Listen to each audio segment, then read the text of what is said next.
Harrow Creek, Colorado Territory. September 1883.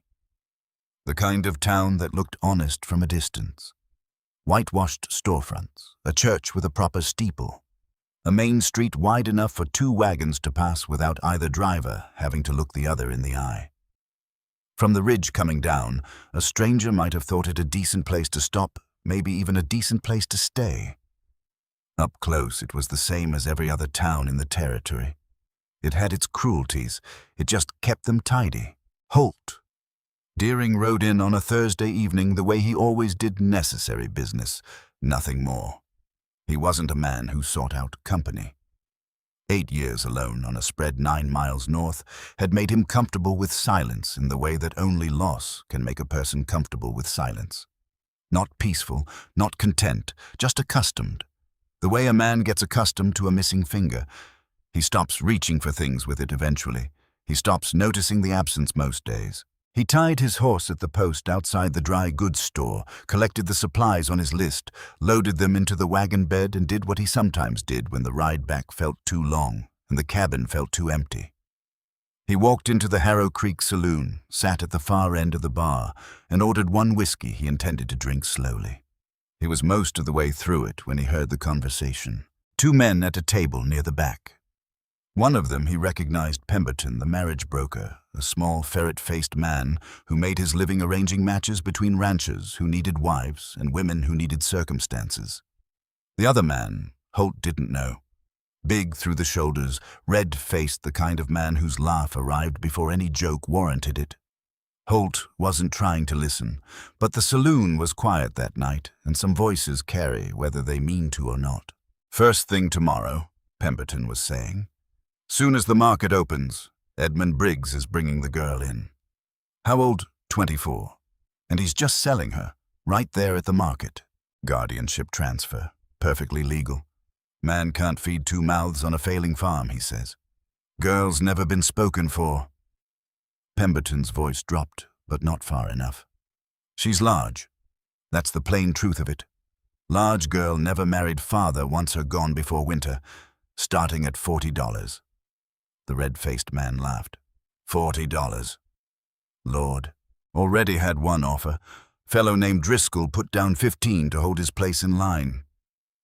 Pemberton said the name the way people say names when they want the other person to understand without being told directly. Holt knew the name Driscoll.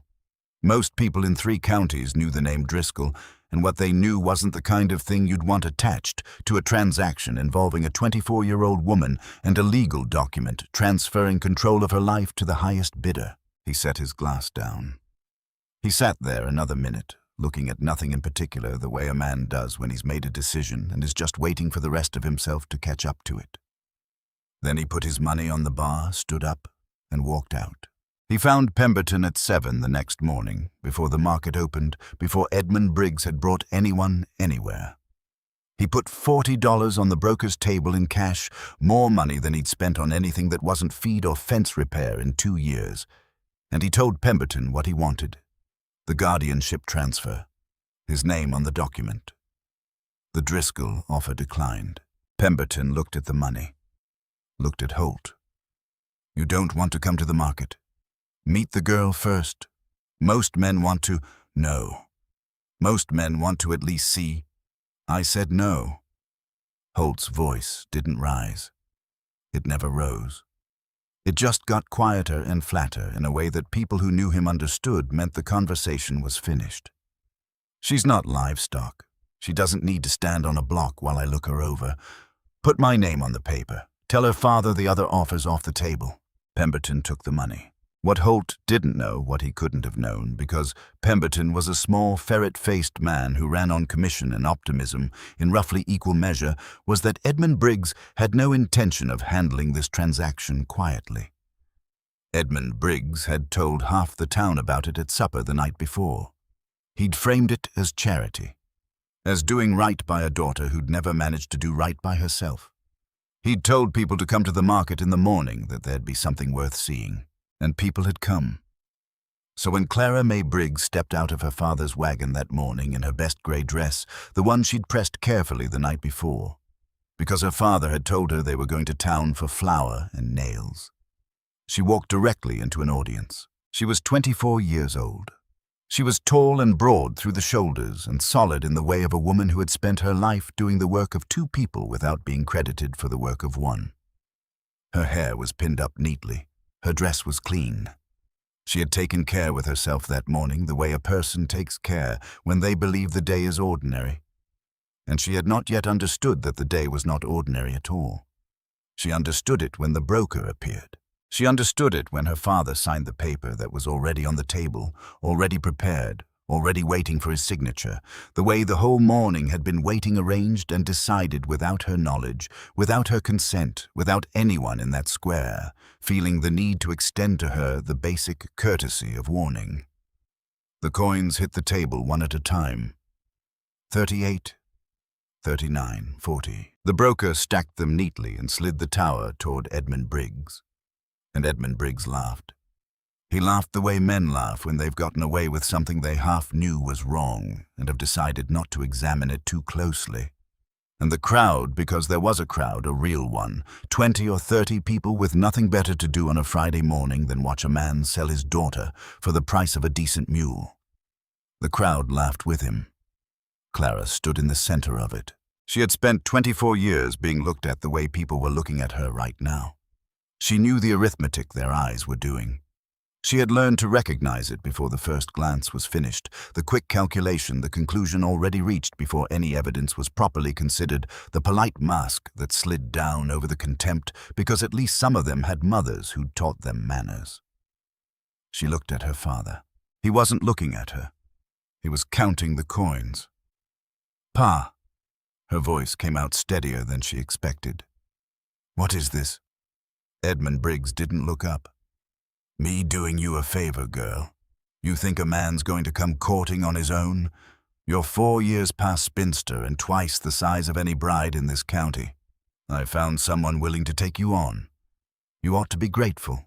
The broker cleared his throat, spoke to the crowd with the practiced brightness of a man who'd done this kind of thing before and had made peace with what it said about him.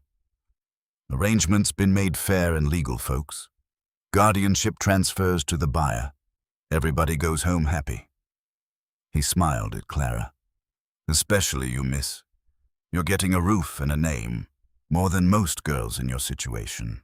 The crowd had gone quiet, the way crowds go quiet when they sense something is about to happen, not out of respect, but out of appetite. Clara looked at the broker. Then she said quietly and clearly, in a voice that carried to every corner of that square, "Say my situation out loud, so everyone hears exactly what you mean." The broker's smile thinned. "There's no call for—" "You mean I'm fat," Clara said. "That's the word. That's the situation. Big Clara Briggs, the one they've been calling Big Clara since she was 12 years old. So don't dress it up.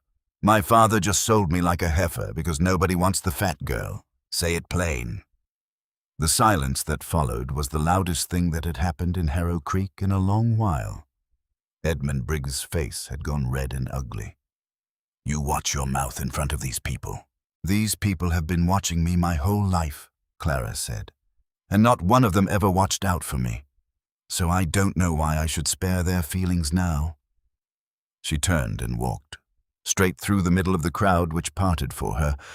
Not out of respect, she knew that, but because people who've just participated in something they're not proud of often find it easier to move out of the way than to remain in the path of what they've done. She walked past the water trough, past the hitching posts, past the church. And in the narrow shadow between the church and the feed store, where no one could see her, she sat down in the dirt. She pressed both fists against her mouth and let it come. She cried for her mother, who had died when Clara was 16, and left her alone in that house with a man who'd never once in all the years since looked at his daughter and seen something worth keeping. She cried for the girl she'd been at 12, the one who'd believed with the whole irrational faith of childhood that things would get better, that she would grow into something the world had a use for. She cried for every dance she'd watched from the wall. Every Sunday she'd worn that gray dress to church and prayed that God had made her beautiful in some way that just hadn't been discovered yet. When it was done, she wiped her face on her sleeve. She made herself a promise out loud alone in the dirt between the church and the feed store with the sound of the market crowd still drifting over from the square. I will never trust another man as long as I live. She meant it. She had never meant anything more completely in her life. She heard the wagon before she saw it. The light had gone gold and long. Late afternoon, the shadows stretching east. She was still sitting where she'd sat too hollowed out to move when the slow creak of wheels and the steady clop of a single horse came down the road and stopped somewhere nearby. She heard boots hit the ground. Heard a man speak low to the horse, not words, just the kind of sound a person makes to an animal they've worked alongside long enough to consider the relationship mutual. Then she heard the broker's voice, hurrying over from wherever he'd spent the afternoon. "Mr. Deering, wasn't sure you'd make it before dark." Got held up at the north fence. The man's voice was unhurried, deep but not loud. The kind of voice that didn't seem to need volume to be heard. "Where is she?" A pause. Then the broker, quieter.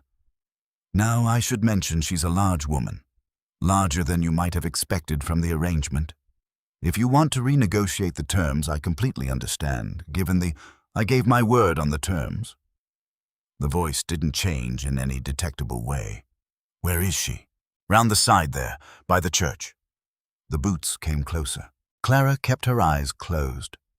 She had decided in the long, hollow hour she'd been sitting there exactly how this was going to go. He would come around the corner. He would look at her, the way they all looked at her, that quick flicker of surprise, then disappointment, then the careful mask. And she would not give him a single thing. Not a word, not a look, not a flinch. He had paid $40 for a body. He would get the body. He would never get 1 inch of what was inside it. The footsteps stopped a few feet away. "Miss Briggs?" She opened her eyes. He was tall, not the exaggerated height of a man who trades on it, just genuinely tall. The kind that comes from genetics rather than performance. Somewhere in his mid-30s, she guessed, with a face weathered in the way of a man who spent most of his time outdoors and none of it worrying about what the outdoors was doing to his face. He had the hands of someone who worked with them scarred across the knuckles, the skin permanently darkened in the creases from years of honest dirt. He had taken his hat off. He was holding it in both hands in front of him, turning it slowly, and he was looking at her face. Not at her body, not making the calculation. Just looking at her face the way you look at a person when you are genuinely trying to understand what they need. She waited for the flicker of disappointment. It didn't come. "You've been crying," he said.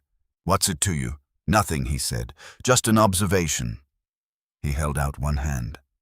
"You want a hand up?" She looked at it like it might be a trap, because in her experience extended hands generally were. "I can get up myself." "Reckon you can," he said, and didn't lower the hand. "Wasn't a question of whether you can. Just whether you'd want help. There's a difference." She stared at him a moment. Then, because her legs had gone numb from sitting in the same position for 3 hours, and because her pride was impressive but not infinite, she took it. His grip was firm and dry, and he pulled her up without effort or comment and let go the instant she was steady, and stepped back to give her room. All of it in about 3 seconds. Like a man who'd thought it through before he offered. "Name's Holt Deering," he said. He turned the hat in his hands. "I run a spread 9 miles north. Cattle mostly. Some horses." He paused. "I expect you've got questions." "One," she said. "Why?" He looked at her steadily. Why would a man pay $40 for a woman he's never seen? Why would he turn down the broker's offer to renegotiate when he found out I was... She gestured at herself, the full length of her the thing that had been the subject of every conversation she'd ever been excluded from, more than he bargained for. Something moved across his face. Not anger. Something more like tiredness, the particular tiredness of a man who has been carrying something heavy for a long time and has simply gotten used to the weight.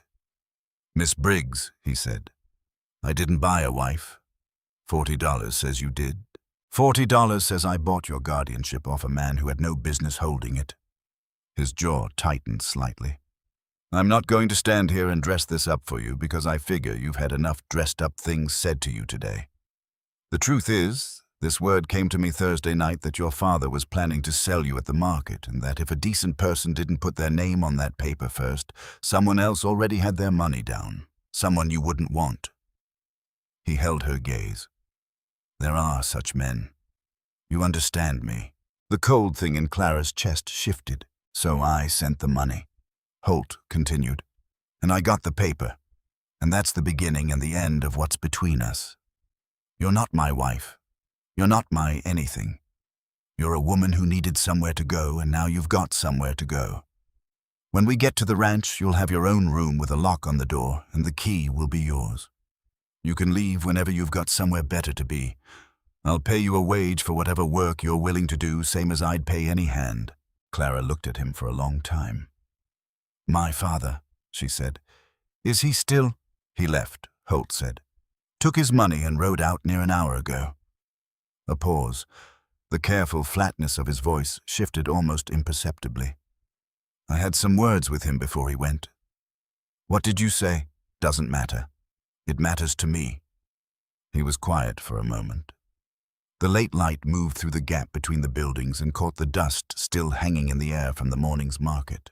"I told him," Holt said, "that a man who sells his own daughter to be rid of her has already lost something worth more than $40, and that he'd spend the rest of his days knowing it whether he admitted it or not." He paused.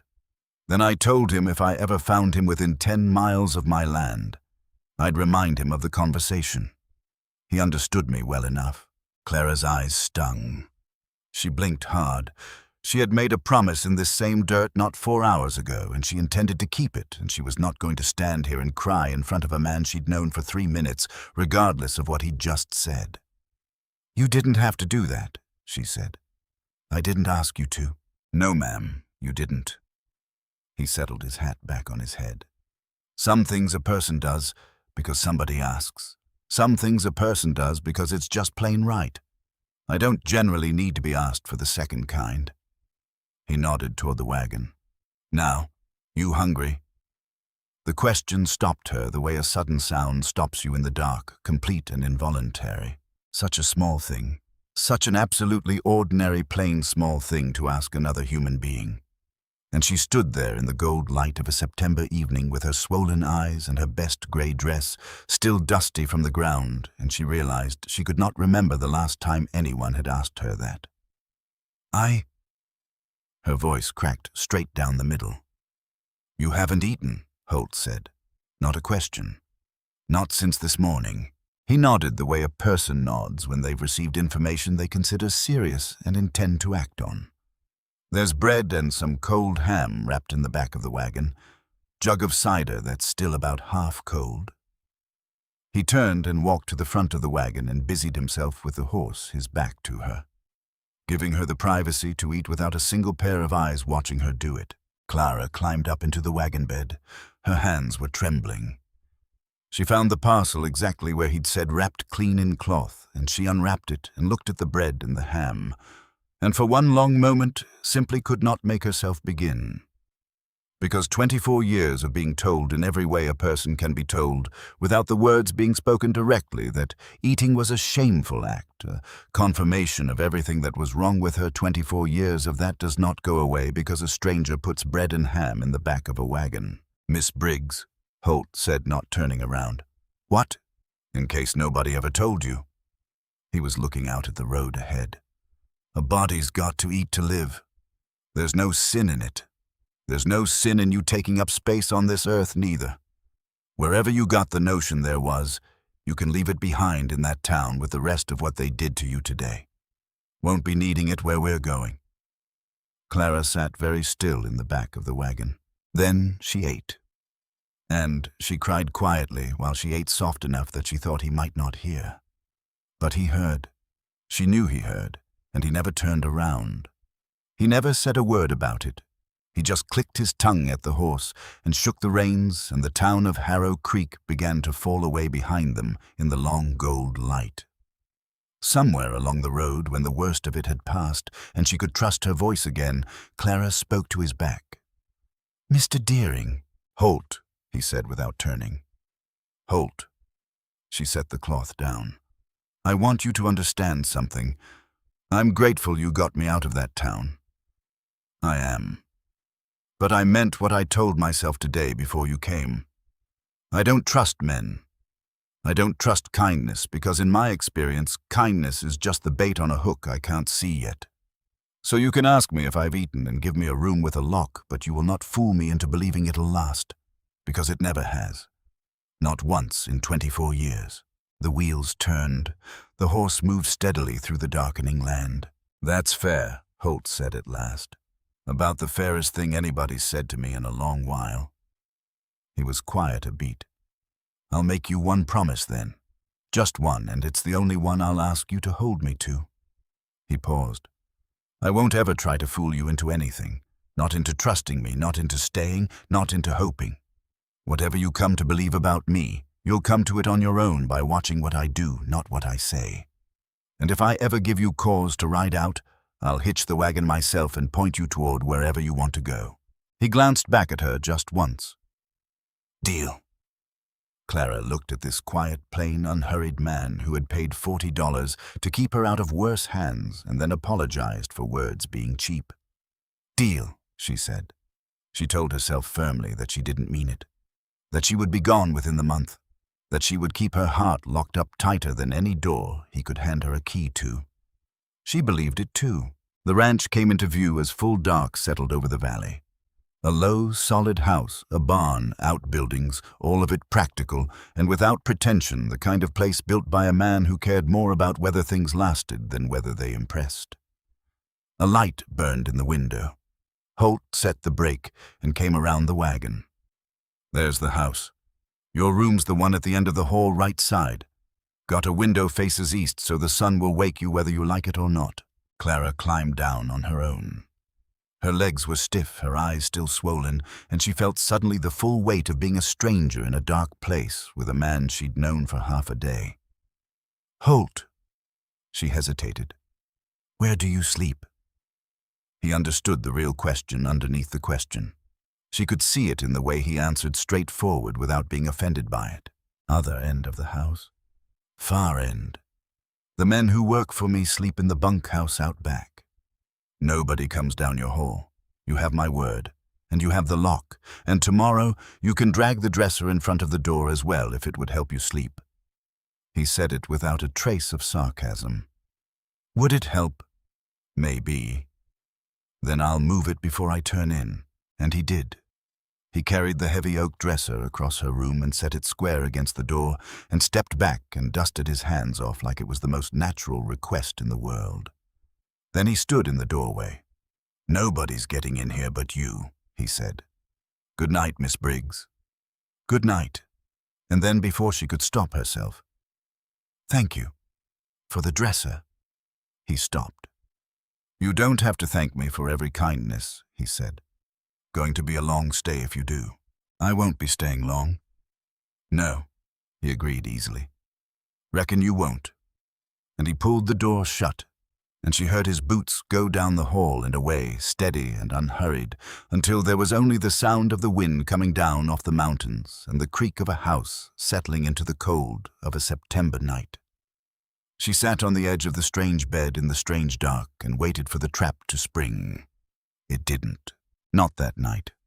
Not the next morning when she woke to the east sun exactly as promised and crept out to find the kitchen empty and a note on the table in plain blocky handwriting coffee's hot. Eggs in the pan. Eat. H. D. Not a word about how much. Not a word about anything except the plain instruction to feed herself delivered in a man's handwriting and left without ceremony on a kitchen table in a house that was not hers but was for the moment somewhere she could be. She met the hands on her second morning. Old Amos Tuck was 62 years old, bow-legged, white-whiskered, and approximately as interested in ceremony as a fence post. He took one look at Clara, standing nervous in the kitchen doorway, and said without preamble, "Thank the Lord. A woman in the house. Boy's been burning beans black for 3 years. I about gave up on tasting salt again before I died." And he just kept talking about the beans, about the horses, about the particular stubborn temperament of a mule they were boarding for a neighbor, like she'd always been there, like there was nothing unusual about any of it. Clara didn't know what to do with that. Cord and Reuben, Slade, the two brothers who did most of the heavy ranch work, nodded at her when introduced and said nothing. Cord was the older one, broader through the jaw, a thin scar along his left hand from a fence wire accident the previous spring, the kind of mark a man picks up when he works land for a living and doesn't always have time to be careful. Reuben was younger by 2 years, quieter, in a way that ran slightly deeper than his brother's silence, as if he'd decided early that the world talked enough without his contribution and had made his peace with the decision. She came to understand within 24 hours that nodding was the entirety of the Slade brothers' conversational range, and she found, somewhat to her surprise, that she liked them for it. There was a straightforwardness to men who nodded and went back to work that she found easier to read than men who smiled and talked at length. She started with small things. Work was the only language she'd ever been fully fluent in. She found the kitchen and made it hers. Scrubbed 3 years of burnt accumulation out of the cast iron. Baked bread on the third day that brought all 4 men in from wherever they'd been with their hats, already in their hands, like the smell itself had issued an instruction they didn't think to question. She mended the curtains in the front room, which had been held together at the corners by what appeared to be stubbornness alone. She found old Amos's winter coat thrown over a chair, the stitching at the shoulder coming apart, and had it repaired before he noticed it was missing. When he did notice, he held it up and turned it slowly in his hands. "Who done this?" "I did," Clara said. "The stitch was going. It'll hold now." Amos put the coat on, worked his arm in the socket testing. "Huh," he said. Just that. But he wore it for the rest of the week with the air of a man who'd been given something he hadn't expected, and Clara turned back to the stove so he wouldn't see her face doing whatever it was doing. The 10th day was when things changed. She heard Holt and the Slade brothers working down at the creek. The controlled, patient sound of men attempting to be civil about something that had stopped deserving civility. The watermill that ground their feed had been dead for 2 weeks. She carried a jug of cider down, intending only to set it at the bank and leave. Then she stood at the edge of the water and watched. After a while, she said, "It's not the wheel." 3 men turned. "The wheel turns fine when you move it by hand," she said. "I watched you. It slips under load because the gear underneath is worn on one side. The teeth are gone on the leading edge. You can grease it from now until spring, and it'll keep slipping. You need to shim the gear so a fresh section of tooth carries the weight, or replace the gear entirely." She stopped. All 3 of them were looking at her. The familiar warmth climbed up her throat. The signal that she'd overstepped, said too much, shown too much. "My mother's father ran a mill in Ohio." She said the words coming out smaller. "I used to watch him. I'm sorry. I'll just—" "Come show me which gear," Holt said. Not a suggestion, not a question, just a statement of what was going to happen next, delivered without hesitation or condescension. She climbed down the bank in her skirts and crouched in the mud beside him and put her finger on the worn gear face, and the 2 of them shimmed it together while the Slade brothers held the wheel. And when they let it go, the mill caught and groaned and began to turn under its own weight, slow at first. And then with gathering confidence, the grinding sound of grain and stone filling the creek bottom. Old Amos, who had come down to observe with the frank skepticism he applied to most events, let out a whoop that startled the horses grazing 40 yards away. Reuben Slade silent. Reuben, who in 10 days of acquaintance had not produced a single audible sound beyond footsteps, laughed out loud. A genuine surprised laugh, the kind that escapes before a person can decide whether to allow it. Holt sat back on his heels in the mud. He looked at Clara with an expression she had never in 24 years had aimed at her from a direction she hadn't earned it. Not performing impression, not offering it as courtesy, actually impressed the way a man is when something has genuinely surprised him. "Miss Briggs," he said, "where else have you been hiding a mind like that?" She got up and brushed the mud from her hands. "It's just a gear. It's a mill that's been dead 2 weeks that you fixed in 4 minutes flat." He stood. "What else can you do?" "Nothing," she said automatically. "I keep house." "You keep saying things like that." His voice was quiet, but there was something underneath it, the sound of a man watching a pattern repeat itself and finding it wrong. You keep telling me what you can't do and what you're not worth. Who taught you to talk about yourself that way? Clara's chin came up. Everyone, Holt. It was everyone. The whole world. You'd know that if you'd ever spent 5 minutes being me. She walked back up the bank before he could answer. Her heart was hammering. She understood anger. She had been angry most of her life. What she didn't understand was the particular feeling of fighting someone who was not fighting back, who looked at her when she snapped at him not with offense, but with the quiet attention of a man trying to understand something he genuinely wants to get right. That was harder to defend against than cruelty. Cruelty she knew how to handle. She had a lifetime of practice. That night, for the first time, he knocked on her door. She moved the dresser. She'd been moving it less and less, she realized, as she dragged it aside. She opened the door a crack. "I'm not going to come in," Holt said, hat in his hands again, same as always. "The ranch accounts. I keep them myself, and I keep them badly. Numbers were never my gift.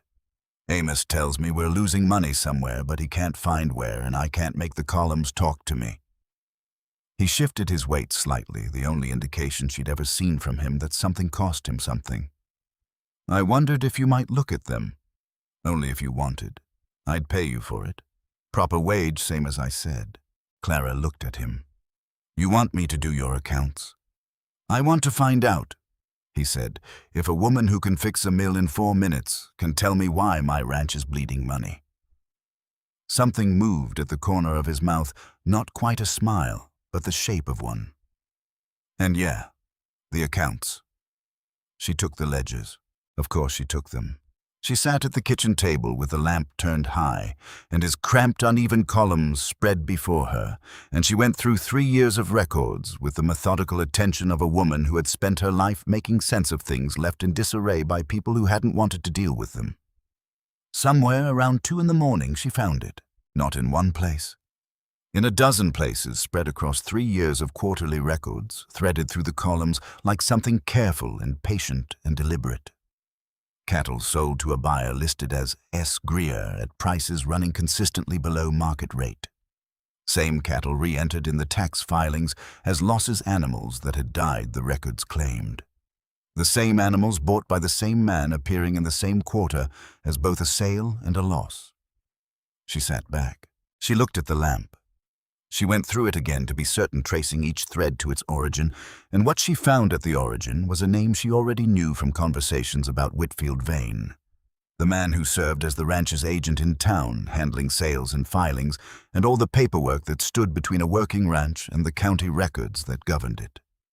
Whitfield Vane had been recommended to Holt Deering 3 years ago, recommended by S. Greer. She pulled a clean sheet of paper from the kitchen drawer and began to copy. Every page, every transaction, every number with Greer's name attached to it, and every corresponding entry in the tax filings that turned those transactions into phantom losses.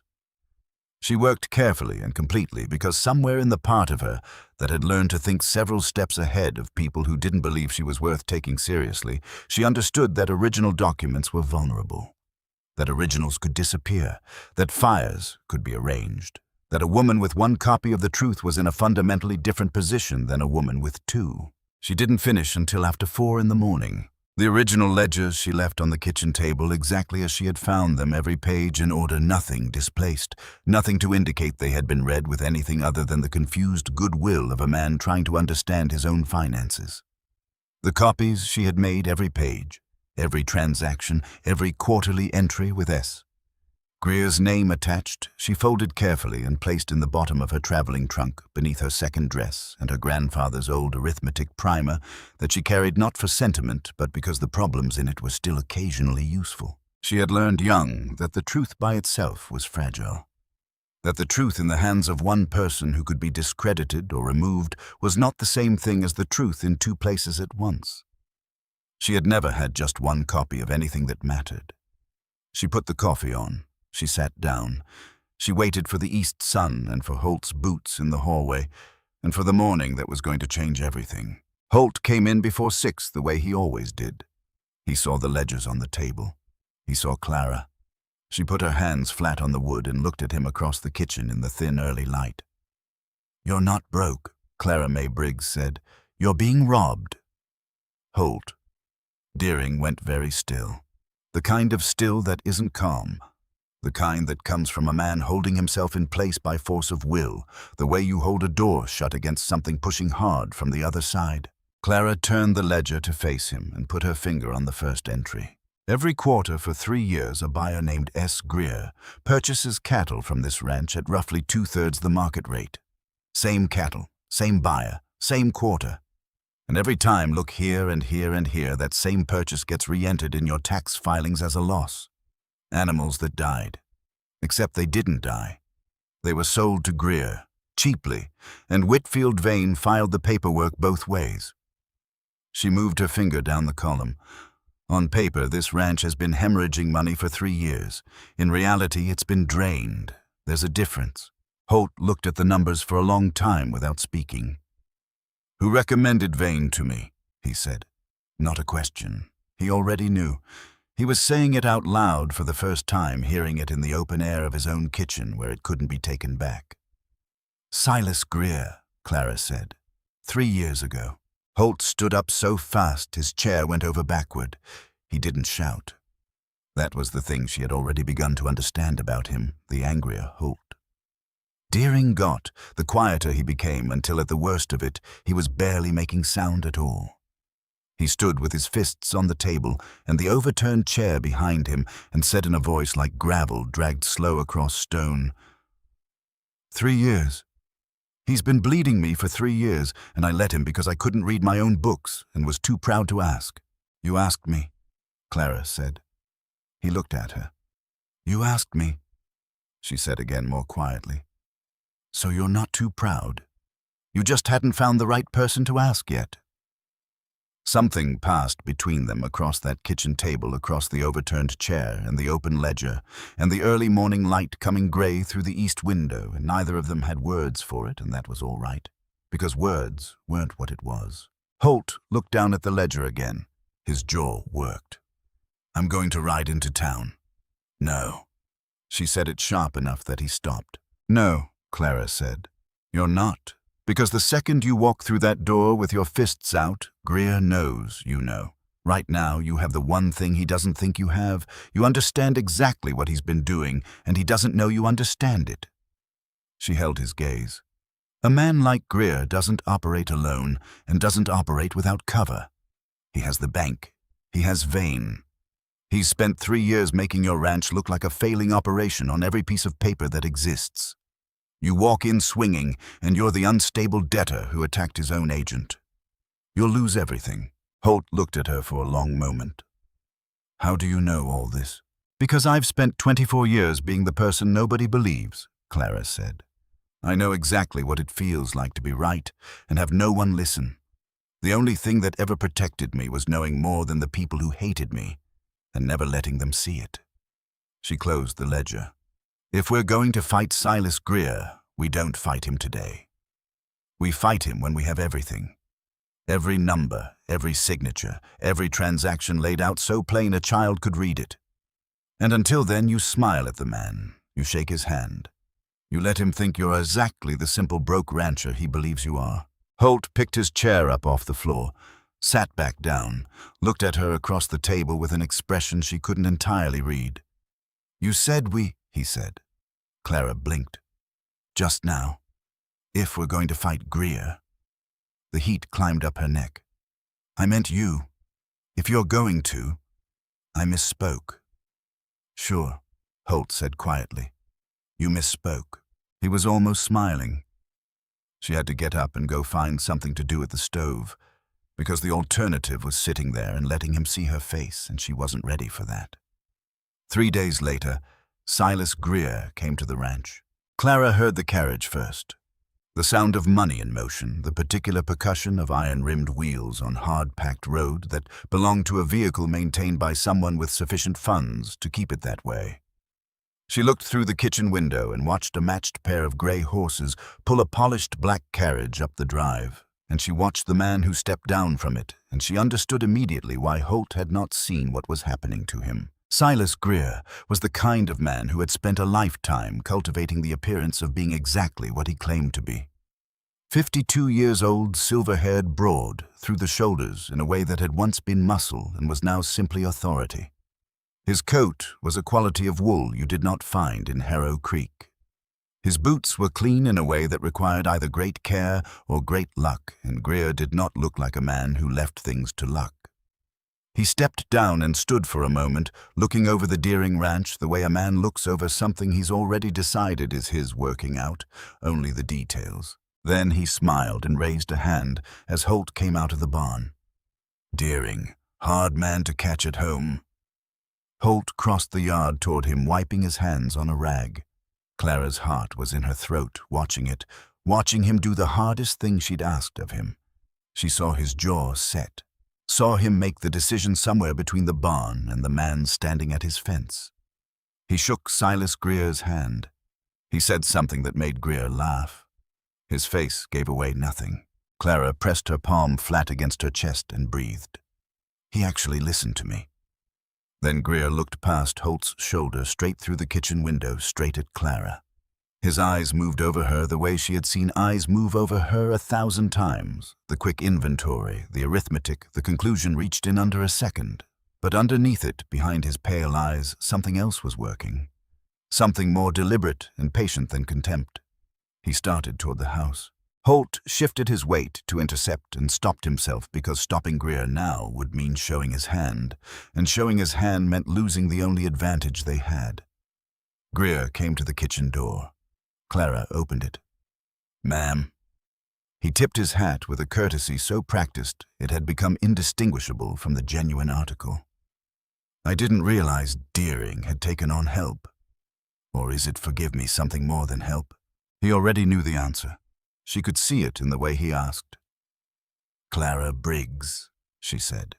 Something sharpened in his face, the way a hunting dog sharpens when a scent becomes suddenly distinct. Not Edmund Briggs's girl out of Harrow Creek. A pause calibrated to land exactly as hard as he intended.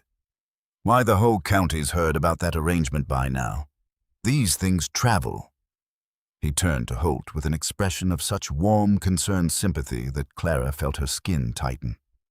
"I had no idea you were the charitable soul who'd taken in poor Edmund's daughter Deering.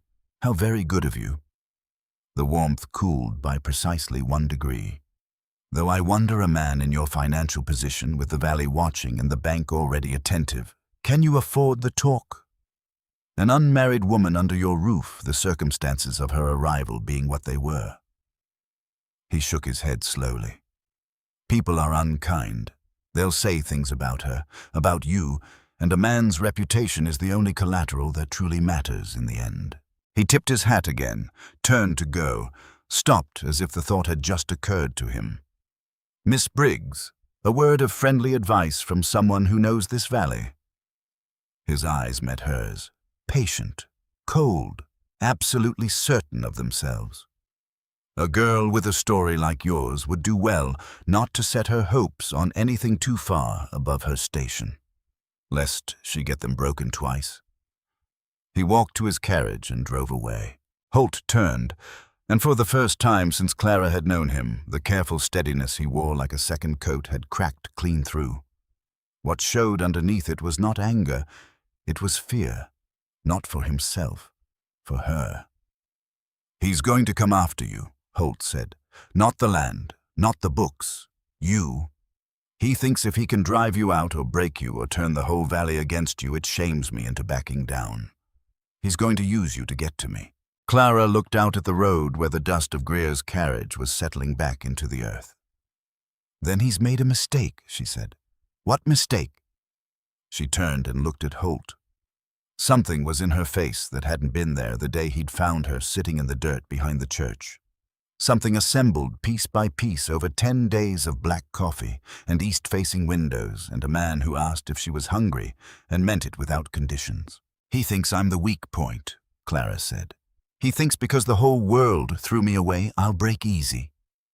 She looked back at the empty road. "But a thing that's already been thrown away has got nothing left to lose. And there is nothing on this earth more dangerous than a woman who has stopped being afraid of being hurt. From the direction of the bunkhouse, old Amos Tuck, who had been sitting on the step within earshot for the past 10 minutes, with no apparent intention of pretending otherwise, let out a long, slow breath and said to no one in particular, "Lord have mercy, that man has absolutely no idea what he just walked into." Greer was efficient. Clara had known he would be. The first sign came 4 days later, when she went into Harrow Creek with Amos to buy thread and flour. Mrs. Dorothea Hatch's dry goods store went quiet the moment Clara stepped through the door. The particular silence of a room full of people who were talking about you 10 seconds ago and have not yet finished doing so in their heads. Mrs. Hatch looked up, then away. Then at the two women beside her, and between the three of them passed a glance so loaded it could have been heard from across the room. "Morning," Clara said. "We're closing early today," Mrs. Hatch said. "It's not even 9 o'clock." "We're closing early." Amos stepped up beside Clara, slow and deliberate, the way a man steps up when he's decided to stand somewhere and intends to remain. "Now, Dorothea, the Deering account's been good at this store for 15 years. You aiming to turn away good money over—" "It's not the money, Amos." Mrs. Hatch's mouth was a thin line. "Folks are saying things. About her. About what she's doing out at that ranch with an unmarried man. I run a respectable establishment." "What things?" Clara said. She kept her voice level. Mrs. Hatch had the grace to look uncomfortable. "That you were bought, that Deering keeps you. That a man with money troubles took in a charity case off an auction block, and now the two of you are living in sin to spite the whole valley." She set down the bolt of cloth she'd been holding. "I didn't make it up. It came from a good source. Mr. Greer himself was in here Tuesday, just sick about what he'd seen. Said he'd witnessed it with his own eyes and didn't know how to warn decent folk without causing a scene. There it was. The needle slipped in smooth and quiet, dressed in the borrowed clothes of concern." Clara set down the spool of thread she'd been holding. Set it down carefully because her hands wanted to do something else, and she was not going to give this woman or this town the satisfaction of seeing it. "Silas Greer," she said, "is a thief. And you are a fool to carry his water for him, Dorothea Hatch." She held the woman's gaze for exactly 1 second longer than was comfortable. "Someday you'll know it. I hope you remember this morning when you do." She turned and walked out. She made it to the wagon before the trembling started. She climbed up and sat straight and kept her eyes on the road ahead. Amos settled onto the seat beside her without a word. He didn't speak until they were a mile clear of town, which she appreciated more than she could have explained. "He's smart," Amos said finally. "Greer. Couldn't break the land, couldn't break Holt directly, so he's breaking the woman who can read his books. Tongues do more damage than guns out here. Always have." He clicked at the horse. "Man doesn't have to prove a thing. He just has to make the valley believe it long enough for calling that note to look like mercy." Clara watched the road unwind before them. The mountains to the west were showing their first thin layer of snow at the peaks. September becoming October. "He's not going to get what he wants," she said. Amos glanced sideways at her. "No," he said after a moment. "I don't reckon he is." But the rumors moved faster than either of them. Within 10 days, Cord Slade came back from the supply depot with his knuckles split and his hat pulled low. When Clara caught him alone in the barn and asked directly what had happened, he produced more consecutive words than she had heard from him in 3 weeks. "Fella at the depot said something about you. Something I won't repeat." He looked at his scarred left hand. "I hit him. Don't regret it. But there's more of them than there is of me, ma'am. A lot more. And they all heard it from somewhere. And I don't know how a man fights a thing that hasn't got a body to hit. You couldn't. That was the plain truth. You couldn't hit a rumor." Silas Greer had understood that before he'd ever climbed back into his carriage and driven away smiling. He'd built his attack out of the one material that couldn't be grabbed or blocked or turned back at its source. The willingness of frightened, comfortable people to believe the worst about someone they'd already decided didn't belong. Clara lay awake that night, listening to the wind off the mountains, and felt the old voice come creeping back. The one that had lived in her chest since she was 12 years old and had never fully left, only gone quiet for stretches before finding its way back. You did this. You brought this down on him. He was fine before you came. She got up. She pulled a shawl around her shoulders and went quietly down the dark hall toward the kitchen for water. And that was how she came to be standing in the unlit hallway when she heard the voices from the front porch. Holt's voice. And another, a neighbor by the sound of it, the particular register of a man delivering an opinion he believes is helpful. She should have gone back to her room. Just saying it as a friend Holt, that's all. Say it then. It doesn't look right. The girl. Folks respected your father. They respected you. Man in your position with the bank already watching you can't afford this kind of talk. Send her back or marry her proper if you're going to keep her. Though God knows. A short, ugly laugh. A man like you could have any woman you set your hat at. Prettiest girls in 3 counties would have you tomorrow, and instead you're tied to gossip over... A pause. Over what? Holt's voice. Very quiet. Come on, Holt. You know what I mean. Finish it. Except that one. The neighbor's voice dropped. You know it. There's no shame in charity, but you don't tie your name to it. It ain't natural. A man like you and a girl like... Clara didn't hear the rest. She had heard enough. She had heard the exact sentence she had been saying to herself since she was old enough to understand what the world thought of her.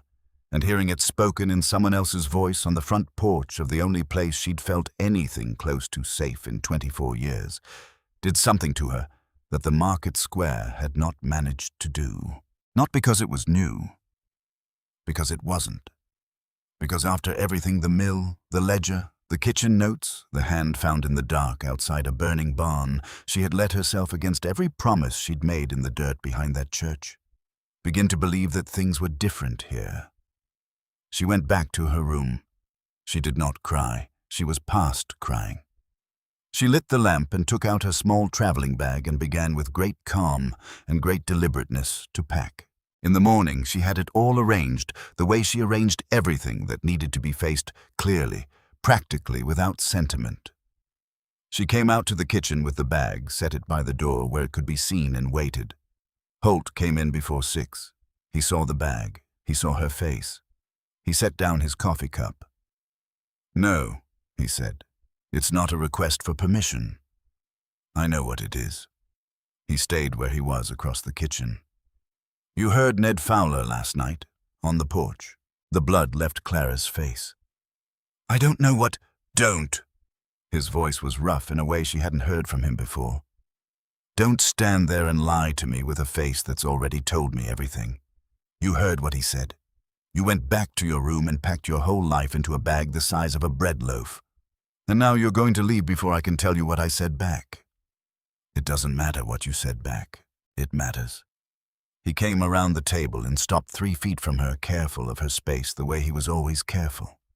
"You want to know what I told him after he said except that one, after you went back down that hall?" Clara said nothing. "I told him the woman in my house fixed a mill that 4 grown men couldn't fix. Found a thief that 3 years of my own eyes missed. Walked through the middle of a town that sold her without giving them 1 tear to feed on." His voice was shaking, she realized. Holt, who never raised his voice, who got quieter the angrier he got, was shaking. "I told him she had more courage and more plain worth than every comfortable gossiping coward in this valley put together. Then I told him to get off my land." He took a slow breath. "He got off my land. You just didn't stay to hear it because you'd already decided the worst thing was the true thing. You always do. Because it always is. Not here."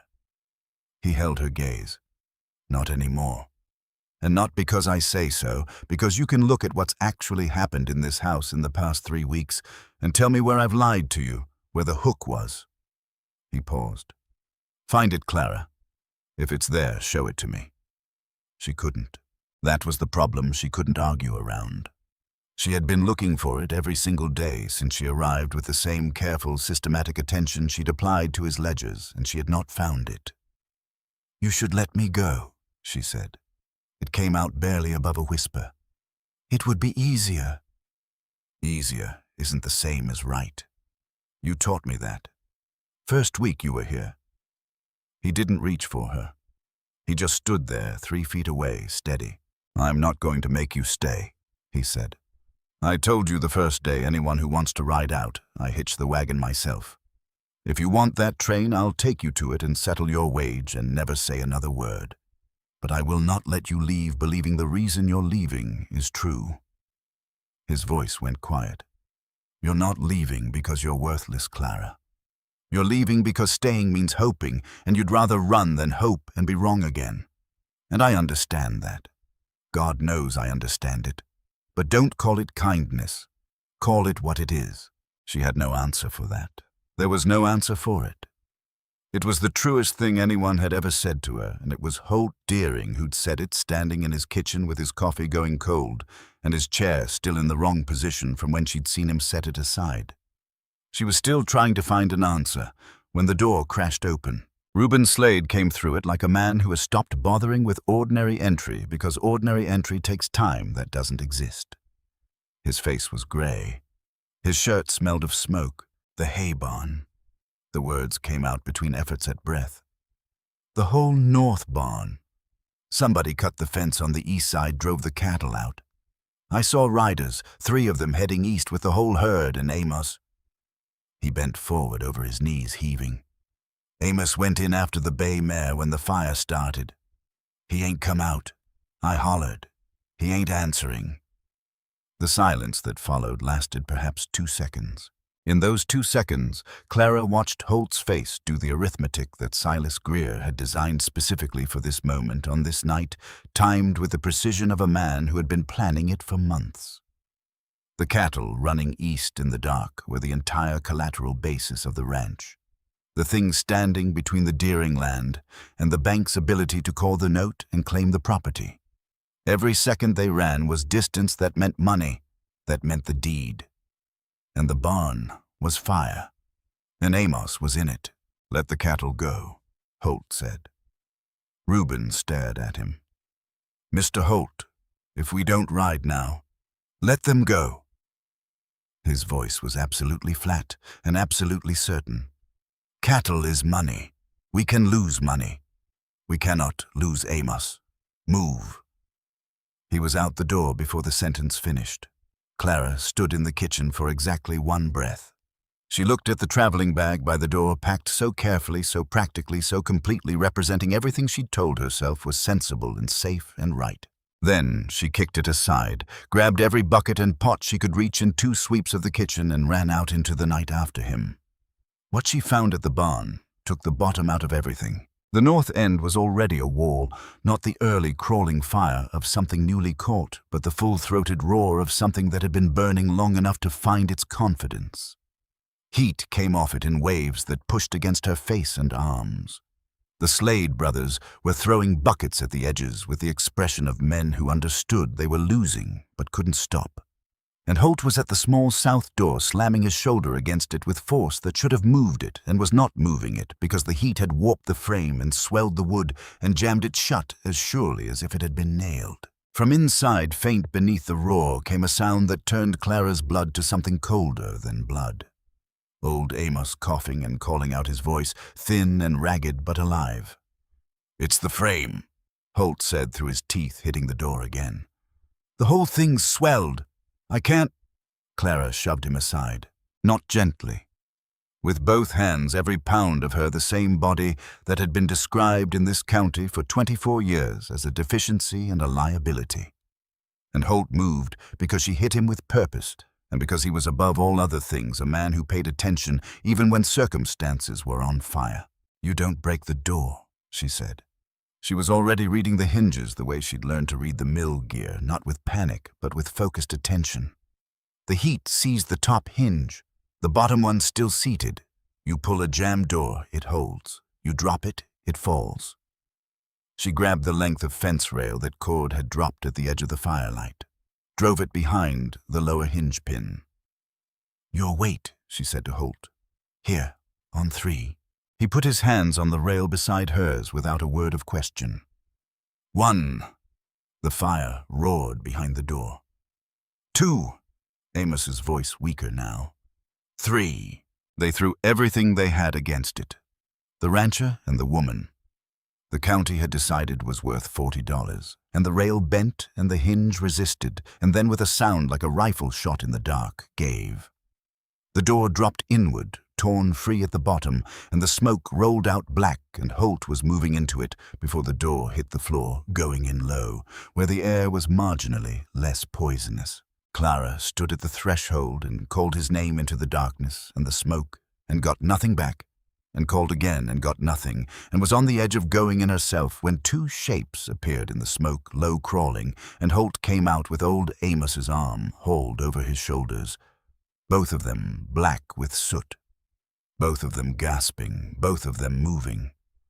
The roof came down behind them in a tower of sparks that rose 30 feet into the night sky. They fell into the dirt at Clara's feet. She was on her knees between them before they stopped moving, hands checking, pressing alive, both alive.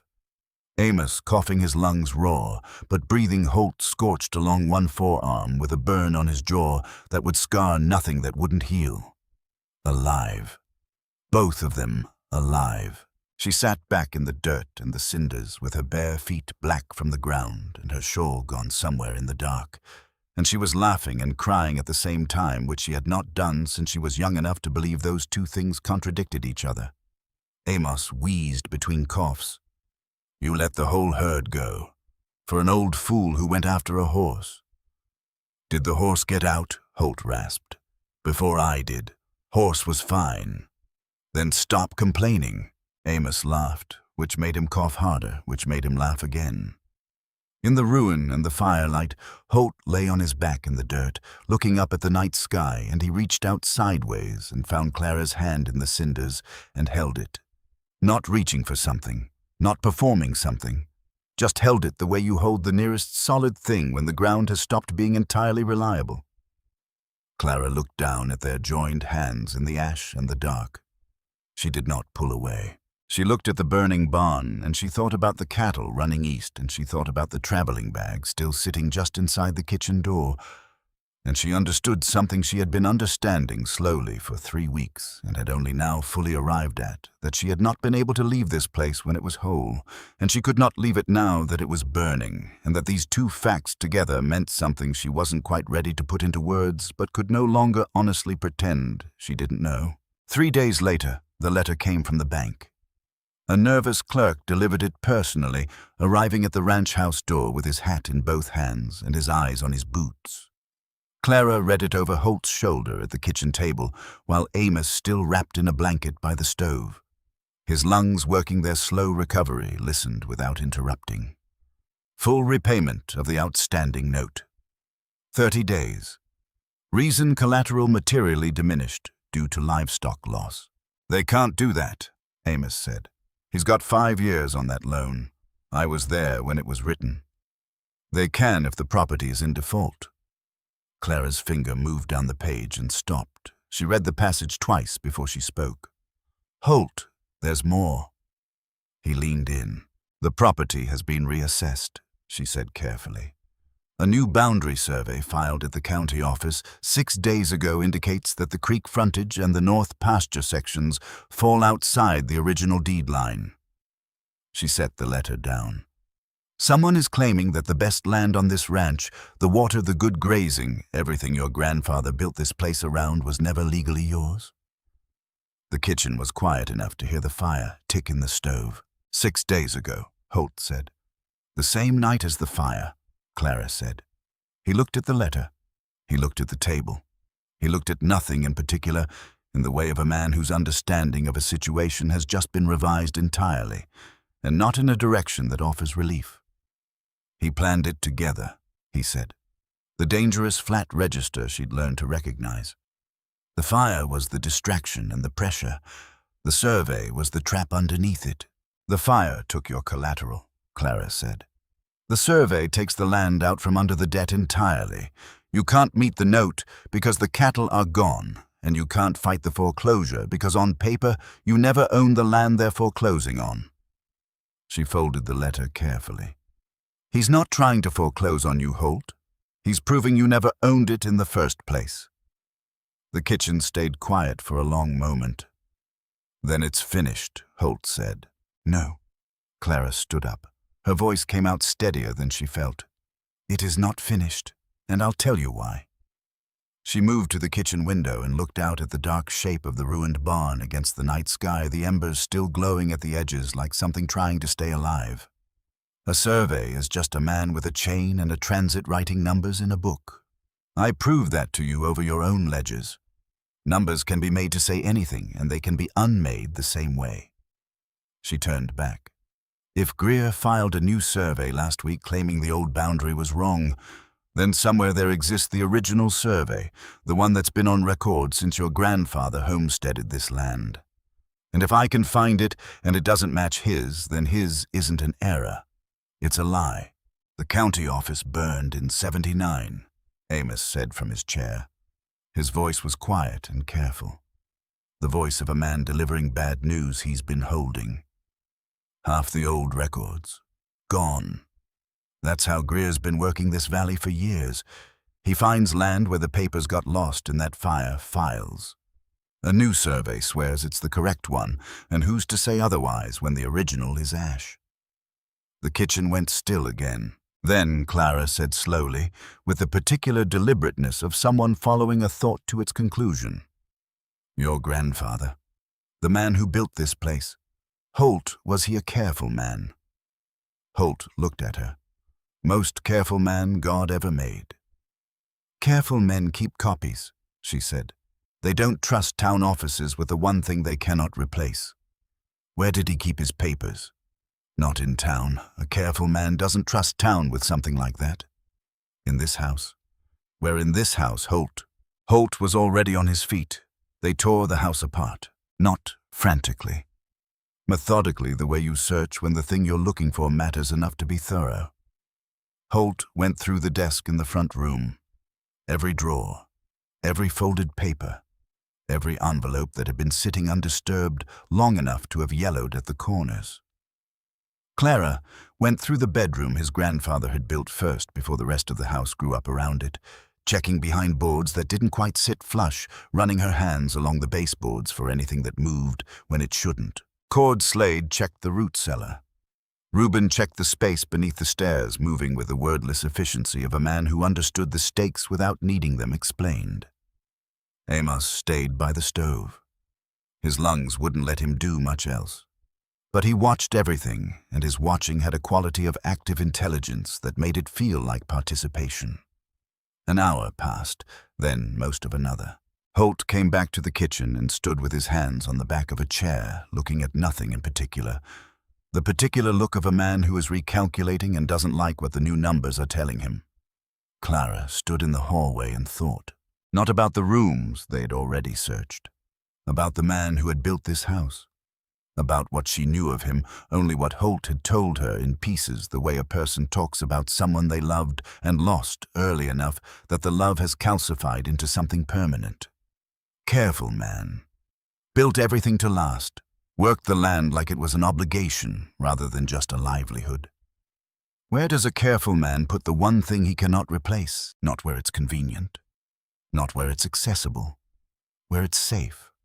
Where fire won't reach it and water won't find it and no one would think to look unless they already knew to look. She walked back into the main room and stood in front of the fireplace. It was the original structure, the oldest part of the house built before the walls around it, massive and stone and permanent in the way of things made by people who intended to stay.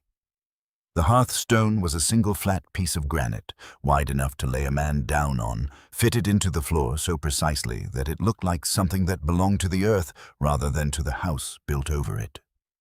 She crouched down and looked at the edges.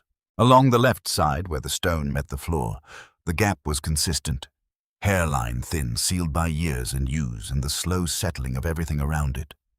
But along the right front corner, almost invisible unless you are 6 inches from it, and looking with intent, the gap was fractionally wider, and the surface of the stone worn smooth everywhere else by decades of boots and chair legs and the ordinary traffic of a family living had a small area near that corner that was slightly less worn than the rest, as if it had been lifted, not often, but more than once by someone who knew exactly where to press. Clara pressed on the corner. The stone tilted. Not much, half an inch.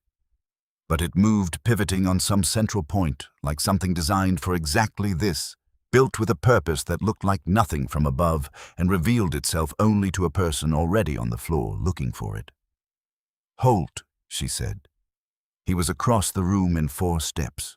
Together they lifted the stone heavier than it looked, requiring both of them and most of what they had, and set it carefully against the face of the fireplace. Beneath it was a shallow depression cut into the subfloor, the wood dark with age, and protected from everything that had happened above it for 31 years. Inside the depression sat a flat tin box wrapped in a piece of oilcloth that had gone stiff with time, the cloth sealed around the box with the kind of careful attention that said the person who wrapped it understood they were wrapping something that needed to outlast them. Clara lifted it out. She carried it to the kitchen table. Holt stood beside her. Amos had abandoned all pretense of resting and was watching from his chair. Cord and Reuben stood in the doorway with their hats in their hands, as if they understood without being told that what was happening at that table warranted a certain posture.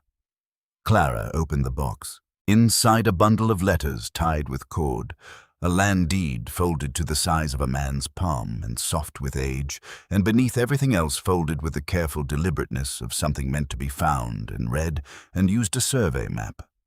Heavy paper, the kind made to endure. Dated 31 years past. Signed in the lower right corner by the county surveyor, a man named Thomas Wickfield, with his official seal pressed into the paper beside his signature. Clara unfolded it on the table. She didn't need to compare it to Greer's survey to know. She had read Greer's filing in the bank's letter carefully enough to carry it in her head, and what the map in front of her showed was plain. The creek ran inside the Deering boundary. The north pasture section sat well within the deed line. Every acre of the good land was exactly where Holt had always known it was exactly where his grandfather had staked it 31 years ago. Exactly where 3 decades of Deering work and Deering money had been poured into the earth. Nothing in Greer's new survey matched what Thomas Wickfield had recorded in 1852. Not the creek, not the north line, not a single section boundary. "There it is," Clara said. Her voice came out quieter than she intended. "The truth sitting under your own floor for 31 years. Holt stood beside her, looking at the map, and said nothing for a long moment. Then, "Will it be enough?" Clara was already thinking ahead. Not one move, not 2, but the full sequence, the way she'd learned to think when the only defense available to her was being further ahead of events than the people who meant her harm. "By itself, no," she said. "By itself, it's one old map against his new one, and he has the bank and the county and 3 years of building himself into the most respected man in this valley. He'll say it's a forgery. He'll call Wickfield unreliable. It's his word against a dead man's, and his word has been buying this county for years." She looked up. "But it's not by itself. Because if this map proves his survey is false, then Greer knew it was false when he filed it. Which means he committed fraud against this county, and I can prove the rest of it." She put her hand on the ledger copies she had made 3 weeks ago. 3 years of his transactions in his name. The fire was supposed to take the originals. He didn't know I'd already copied every page. Holt looked at the copies, looked at her. "You copied them 3 weeks ago," he said. "The night I found the theft. I wasn't going to hand a thief my only evidence and trust it not to catch fire." She met his gaze. "I've been the person nobody believes my whole life, Holt. I learned a long time ago never have just one copy of the truth." Something moved in his face. The expression she'd learned to recognize as what Holt Deering looked like when he'd been surprised by something he probably should have expected by now. "There's a county commissioner's hearing Thursday," Amos said from his chair. His voice was rough from smoke damage, but his eyes were sharp. "About the boundary reassessment. Posted notice in town 3 days ago. Greer's had it scheduled for 2 weeks. He wants the commissioners to ratify his survey and make the whole thing official and legal and done. He paused. Half the county'll be there. He's made sure of it. He wants an audience, Clara said. He's invited one, Amos said. Wants the valley to see it done properly so nobody questions it after. Clara looked at the map, at the ledger copies, at 31 years of careful preparation by a man she'd never met, who had built a stone fireplace with a secret underneath it because he understood that the land he was claiming was worth protecting not just with fence posts and title papers, but with proof that would outlast him. Then he'll have his audience, she said. He just won't get the ending he planned. That night she stayed up until past 3, working at the kitchen table with the lamp turned high, and everything spread before her in the order she intended to present it. The map. The ledger copies arranged by quarter, by transaction, by the recurring name of S. Greer, appearing in his own buyer's records on the very land he now claimed had never been Deering's to sell from. She wrote out the argument in her own hand. Not for herself. She had it entirely in her head, but because written things could be handed to commissioners and left on record, and she had learned that records were the only form of truth that outlasted the moment. Holt sat across from her for a while, not working just there. She didn't ask him to leave. After a time, she looked up and found him watching her with the particular attention of a man who is looking at something he understands. At last, he did not previously see clearly. "If this goes wrong Thursday," he said, "it won't. If it does." He leaned forward. "I want you to take the money I have set aside and go east, before Greer comes to collect. There's enough for you to go somewhere nobody has ever heard the name Briggs or the word auction. Cheyenne, Chicago, anywhere. You could be a bookkeeper. You could be anything you're willing to do because you can do all of it." He held her gaze. "I don't want you here when he comes to collect if we lose." Clara set down her pen. "I'm not running again," she said. "Clara." "I have run," she said carefully, "every time it got hard. My whole life. I left every room before I could be pushed out of it because I decided it was better to leave than to be thrown away again. And every single time I ended up somewhere worse, with less telling myself I'd done the sensible thing." She looked at the papers in front of her. "I am not leaving this. Not the ranch, not the case, not—" She stopped, reorganized. "I am not running from Silas Greer. I'm finishing this." A silence settled over the kitchen. The fire ticked. Outside, the wind moved through the pine trees on the ridge with the sound of something breathing. Then Holt said quietly, "After Eleanor died, I stopped looking at people. Really looking at them. I was just getting through days, getting through seasons, 8 years of getting through." He turned his coffee cup slowly in his hands. I'd forgotten what it felt like to actually see someone. To look at a person and see them not just register that they're there. Clara was still. "You're the first person in 8 years I actually looked at," he said. He looked up. "Not what you could do for the ranch. Not a problem to be managed or a situation to be handled. You. I see you, Clara. The whole of you, and what I see is not what that town saw, not what your father saw. What I see is a woman who was sitting in the dirt behind a church with nothing and no one, and still would not give a single one of them the tears they were waiting for." Clara's throat tightened.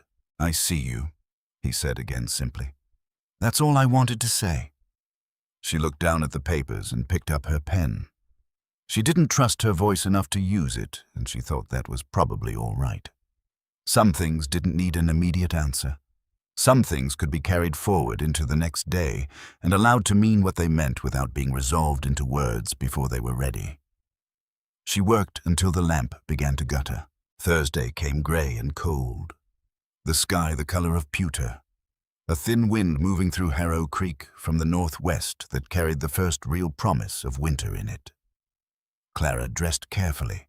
Her gray dress pressed the night before, her hair pinned neatly, the same deliberate care she had taken on the morning her father had walked her into the market square, because some habits of preparation are really habits of dignity, and she intended to walk into that room with every piece of herself in order. Holt drove the wagon. Neither of them spoke much on the 9 miles. There was nothing left to say that hadn't been said, and what needed to happen next would happen in front of other people in a room designed for exactly this kind of reckoning, and all the preparation had already been done.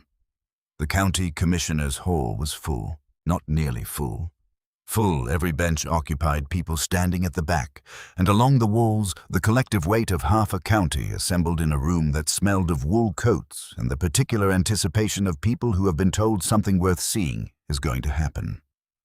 Greer had ensured this. He'd wanted witnesses to the legal final, unquestionable conclusion of what he'd been building for 3 years. He'd wanted the valley to see it done properly so that afterward there would be no questions, no lingering doubt, no room for Holt Deering to claim he hadn't been given due process. Clara walked in with purpose. Not with her chin raised and her eyes locked forward and everything battened down the way she'd learned to walk through rooms that wanted to see her flinch. That walk had served her. It had kept her intact through 24 years of being looked at wrong. But she was not walking into this room to survive it. She was walking into it to win. She felt the room register her presence, the quick murmur, the turned heads, the whisper moving through the benches. She heard pieces of it without trying. That's her. The one Deering took in. The auction girl. She paid it no more attention than she'd pay a fly in a field she was trying to cross. She had work to do, and the opinions of people who had spent 6 weeks repeating a thief's lies were not going to slow her down this morning. Silas Greer sat at the front of the room in his good coat, silver-haired and composed, the picture of a man attending a routine administrative proceeding. When he saw Clara, he rose slightly and inclined his head with a courtesy so precisely calibrated it was its own particular form of contempt. "Miss Briggs," he said, "I'm surprised. This is a legal proceeding, hardly the appropriate venue for sentiment." "Then it's fortunate I didn't bring any," Clara said and sat down. The head commissioner called the room to order. The bank's lawyer rose first, a smooth man from Denver, expensive and unhurried, who laid out the case with the brisk efficiency of someone who had done this before and found it uncomplicated. The reassessment, the corrected boundary, the called note, the survey filed at the county office, the collateral loss. All of it documented, all of it in order, all of it pointing in one direction with the clean inevitability of water running downhill. He produced Greer's survey. He produced the bank's reassessment. He produced the called note with the Deering name on it. The head commissioner looked over his glasses at the assembled room. "This appears to be as straightforward a matter as this body has—" He paused. "Is there anyone present who wishes to dispute these findings before this commission proceeds to ratification?" The room was still. "I do," Clara said. She stood up, and the silence that followed was the kind that leans forward, not hostile, yet not convinced, but paying the full attention of people who have just seen something unexpected insert itself into a morning they thought they already knew the shape of. Greer was half out of his seat.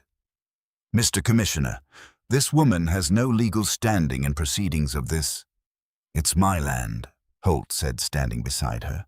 "She speaks for me." The commissioner looked at Clara over his glasses for a long moment. Greer began to speak again. The commissioner held up one hand, a small gesture, but it stopped Greer as completely as a wall. "Proceed, Miss Briggs. Be thorough." She walked to the front of the room. She set the tin box on the commissioner's table and opened it. "This new survey," she said, lifting Greer's filing from the commissioner's stack and setting it beside her own map, "says the creek and the north sections were never part of the Deering deed. It was filed at this county office 6 days ago." She unfolded the original survey map, Thomas Wickfield's map, 31 years old, heavy and certain, and signed by a dead man who had done his job honestly. This survey of the same land was drawn, signed and sealed by County Surveyor Thomas Wickfield in 1852, the year the Deering homestead was originally filed. She laid them side by side on the table where the commissioners could see both. "They don't match," she said. "The boundary in Mr. Greer's new survey is shifted half a mile from where Thomas Wickfield drew it 31 years ago. Half a mile that happens to include the creek frontage and the north pasture, the two most valuable sections of the Deering property."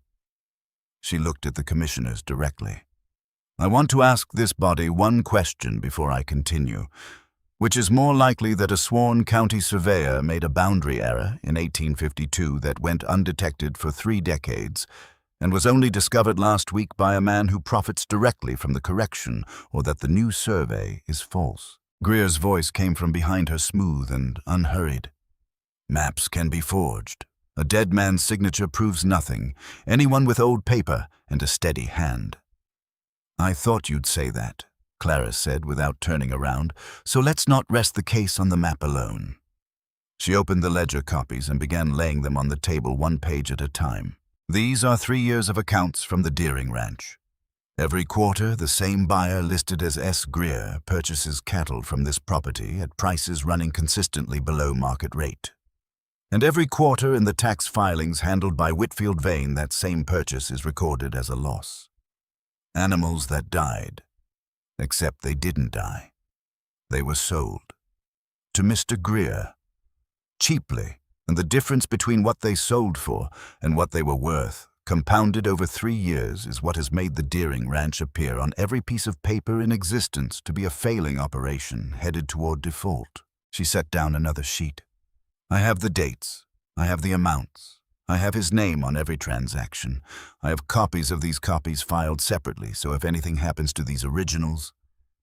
She looked briefly at Greer and let the implication sit in the air for a moment. It will not solve the problem.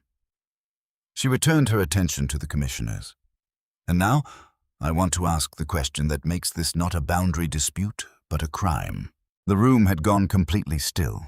The kind of still that happens when a large number of people have simultaneously stopped breathing in quite the same way they were breathing before. Mr. Greer has been purchasing cattle off this land for 3 years, Clara said. Land he now claims in a document filed under oath with this county was never legally part of the Deering property. She paused.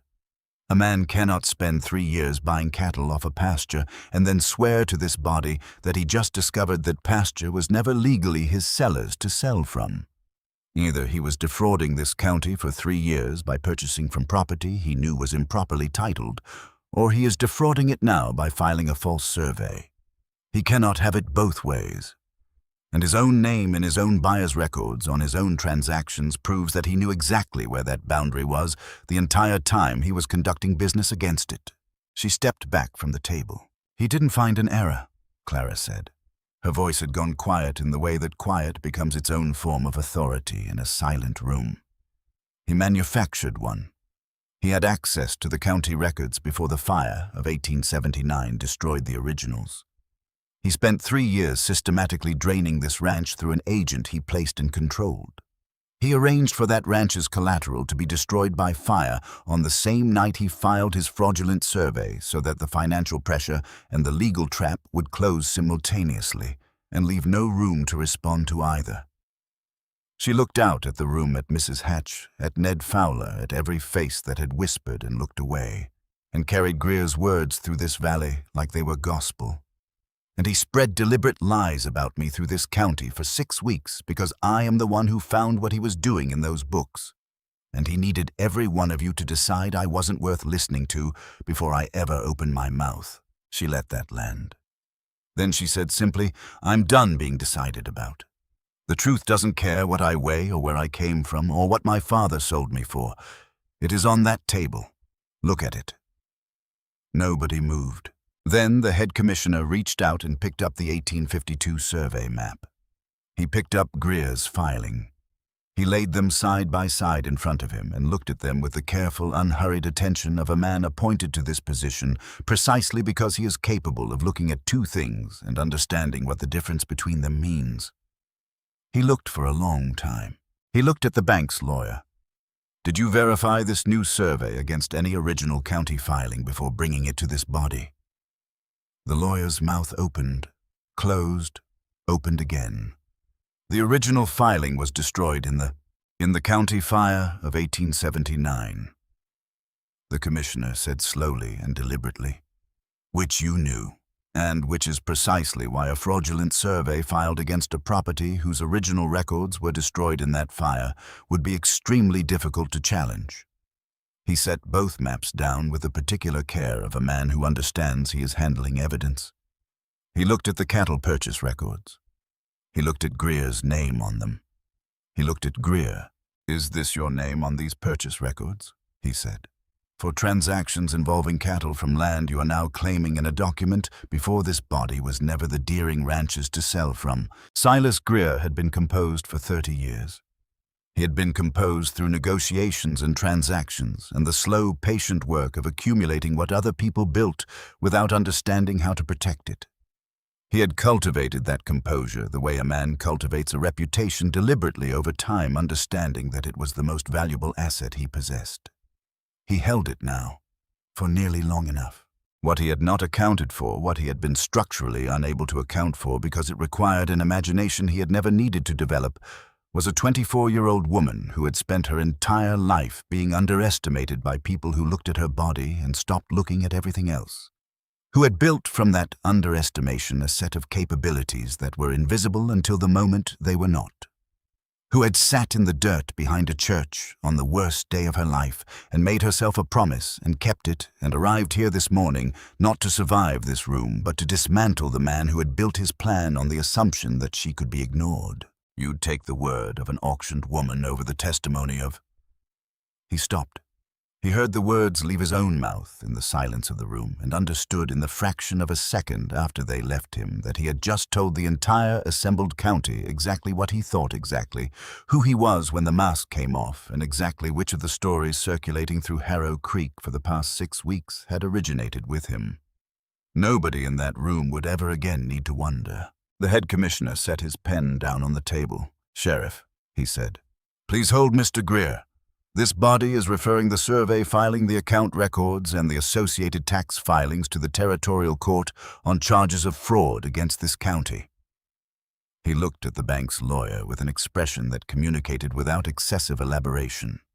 His opinion of a man who had brought a fraudulent document to a legal proceeding without bothering to verify it. "The reassessment is void.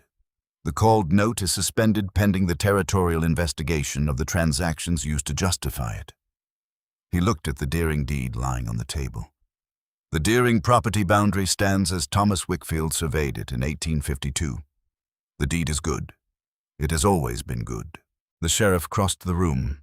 Silas Greer stood and straightened his coat with the dignity of a man who has decided that if he is going to lose, he will lose without flinching, and walked out of the room between the sheriff and his deputy, past the people he had maneuvered and managed and on occasion quietly destroyed for 30 years. Not one of them met his eyes.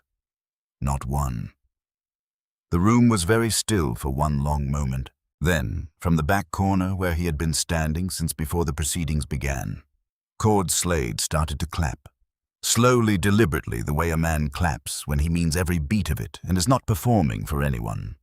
His scarred left hand against his right, steady as a heartbeat. Reuben joined him. Then a rancher 2 rows back whose name Clara didn't know, and his wife beside him, and another couple, and another, and it moved through the room the way sound moves through a space that was waiting for it, not chaotically, but with the gathering momentum of something that has been held back and is now released.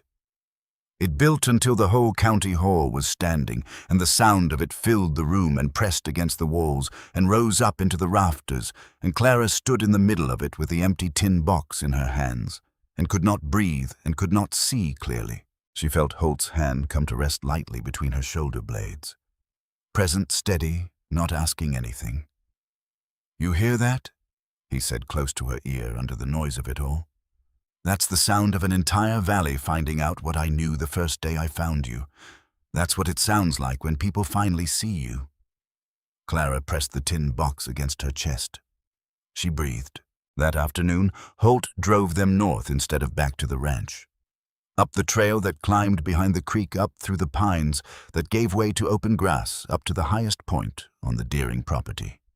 The ridge above the creek where the land ran all the way to the tree line, and you could see the whole valley spread below like something laid out with intention. Clara stood on the ridge and looked out at it and understood for the first time why the man who had built the house below had stood on this same ground and decided to stay. Holt took a folded document from his coat pocket and held it out. She looked at it, looked at him. "Open it," he said. She unfolded it. Her hands slowed, then stopped entirely. It was a deed. Recently drawn, properly executed with the county seal and the signatures of 2 witnesses and the date of filing 3 days before the hearing. The property described was the north sections, the creek frontage, and the ridge she was standing on right now. The best third of the Deering Ranch. The land she had just spent 2 hours proving in front of a room full of people had always legally and rightfully belonged to the family that had worked it for 3 decades. The name on the deed was Clara May Briggs. She looked up at him and could not speak. "This isn't a gift," Holt said. His voice was steady, but she could hear the effort underneath it, the effort of a man saying something important and wanting to say it exactly right. "I need you to understand that before anything else. This is not charity. It's not sentiment. It's not me deciding what you deserve. You saved this land, not me. You found the theft. You copied the books before the fire could take them. You held me back when I would have thrown everything away on a hot temper. You stood in that room today and you took it back from a man who had been building that case for 3 years, and you did it with what you put together in 3 weeks of working at my kitchen table after everyone in this county had already given it up for lost." He paused. "My grandfather said you don't own land. You belong to it. This land belongs to you because you fought for it like it was already yours. So it is." Clara looked at the deed in her hands. Her name in the surveyor's careful script. Clara May Briggs. Not a purchase, not a transfer of guardianship, not $40 exchanged over a market table while a crowd laughed. A deed. Her name on land she had earned. "You can't," she started. "You already did," he said quietly. "The question isn't whether you earned it. The question is what you want to do with it." He took his hat off, held it in both hands, turning it slowly, exactly as he had held it the first evening in the dirt behind the church. The first time she'd opened her eyes and seen a man looking at her face instead of making a calculation. The same gesture on a different day, meaning something neither of them could have predicted then. "I'm not going to ask you to marry me," he said. "I know you. You'd hear a hook in that. You'd hear a man wanting to make permanent what he paid for to put a ring on the transaction and call it something else. I won't do that to you. Not ever." He looked at her directly, and what was in his eyes was the same thing that had been there from the beginning. No arithmetic, no calculation, just the clear attention of a man who has decided to see what is actually in front of him and accept what he finds. "I'm asking something simpler. The only thing I have any right to ask a free woman who owns her own land and owes me nothing in this world." The valley stretched below them. Harrow Creek visible in the distance, small from up here, the way the things that once seemed enormous tend to look from sufficient height and sufficient time. The creek ran bright along the tree line. The ruins of the barn sat dark against the grass. The north sections that Thomas Wickfield had surveyed 31 years ago ran all the way to the tree line exactly as they always had, exactly as they always should have. "Would you stay?" Holt said. "Not will you marry me? Not will you be mine? Not any of the questions that come with a hook inside them. Just that. Not because you were sold here. Not because you've nowhere else to go. But because out of everywhere on God's earth you could go now with a deed in your hand and a train waiting and the whole world finally open to you, you want to be here, on this ridge, in this valley. Would you choose it? Of your own free will? Knowing everything, would you choose to stay? It was the only question anyone had ever asked her, without something concealed inside it. She had spent 24 years finding the hooks in extended hands. She had become very good at it. It had kept her intact when nothing else would have. She looked at this question from every angle she knew how to look from, with every instrument of suspicion she had spent a lifetime developing. She could not find the hook, because there wasn't one. Because the man standing in front of her had, from the first evening in the dirt, done exactly what he said he would do, and nothing he said he wouldn't, and had asked nothing of her except to watch what he did, instead of what he said. And she had watched, and what she had watched was this: a man who paid $40 to keep her out of worse hands and then apologized for words being cheap. A man who carried a dresser across a room in the dark without asking why. A man who left notes telling her to eat and meant it simply without a single condition attached. A man who let his entire herd run into the dark rather than leave an old man in a burning barn. A man who stood up in a room full of people and said, "She speaks for me," without hesitation or qualification or any visible concern for what it would cost him. She looked at the deed in her hands. She looked at the valley below. She looked at Holt, Deering, standing on the ridge with his hat in both hands, asking her not to belong to him, but only to choose freely with full knowledge of every other possibility to be here. She reached out and took the hat from his hands, set it on his head herself firmly and deliberately, the way she had watched him do it 100 times. A small gesture, an intentional one. The gesture of a woman who has stopped waiting to be chosen and has chosen instead. "There is a bank in Cheyenne that wants my mind," she said. Her voice was the steadiest it had ever been. Not the steadiness of suppression, not the steadiness of holding things locked down, but the steadiness of something that has finally found solid ground underneath it and can trust the footing. Let them want it. They can write all the letters they please. She stepped toward him. Close. Closer than she had allowed herself to stand to any person in a very long time. "There is a man on a ridge in Colorado Territory who asked me whether I wanted to stay," she said. "Not to be his, not to be anybody's, just to stay, because he wanted me here." She put her hand flat against his chest over his heart, the first time she had touched him with intention since the night of the burning barn, since the cinders and the dark, and the hand found in the ash. No one has ever asked me that. Not once in 24 years. Not a single person has ever looked at all of me, every part that the world decided was too much, and asked me to stay rather than telling me to go. His hand came up and covered hers where it rested against his chest. "Yes," Clara said. "Yes, Holt. I'll stay. Not because I was sold here, not because I have nowhere else, because out of everywhere on earth I could go. Now this ridge is the only place I want to be. I choose this valley and this land and that ornery old man by the stove and those two silent brothers in the bunkhouse and this ranch and all of it." Her voice dropped to something she hadn't planned, to something that came from further down than planning. "I choose you, not because I have to, because I want to. And that is the first thing in my entire life I have ever gotten to want out loud." The wind moved across the ridge. Below them, the creek ran on the same creek Thomas Wickfield had drawn carefully on a map 31 years ago, the same creek that now ran through land with Clara May Briggs's name on the deed, the same creek that would still be running long after both of them were gone, and the valley had grown over whatever marks they left in it. Holt, Deering, who had spent 8 years getting through days without really seeing anyone, closed the careful distance he had maintained since the evening he'd found a woman sitting in the dirt behind a church, and held out his hand. And Clara May Briggs, who had been sold for $40 in front of a laughing crowd, who had been told in every language available to the world that she was too much and not enough in equal and simultaneous measure, did not flinch and did not run and was not afraid. She had ridden into this valley as something that had been priced and discarded. She stood on this ridge as a woman who owned her own land, and her own name, and her own choices, and her own heart, and who had been asked simply and plainly, and without a single condition attached, to stay. She had said yes. The girl they sold for $40 had become something Harrow Creek had no existing category for, not a wife acquired through transaction, not a charity case tolerated out of decency, not a burden managed with good intentions.